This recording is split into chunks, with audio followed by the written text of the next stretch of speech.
নমস্কার বন্ধুরা, cattleya orchid সম্পর্কে আপনাদের দু এক কথা বলতে চলে এলাম। গাছটিতে ফুল কিভাবে ফুটল।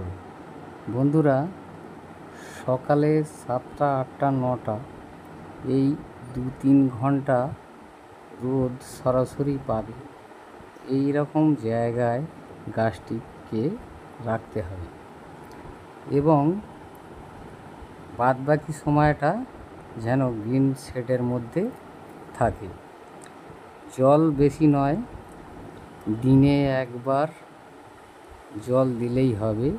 সেটা রাতের দিকে জলটা দিলে ভালো হবে, ময়েশ্চারটা অনেকক্ষণ ধরে রাখবে। আর খাবারের বিষয়টা সপ্তাহে একবার একদিন এনপিকে 19-19 এবং মাসে একবার ফাঙ্গিসাইড দিলেই গাছে ফুল ভরে উঠবে। এবং এই গাছটিতে মিডিয়া হিসেবে ব্যবহার করেছি চারকোল এবং ঝামাইট, কিছুটা ক্লে বল।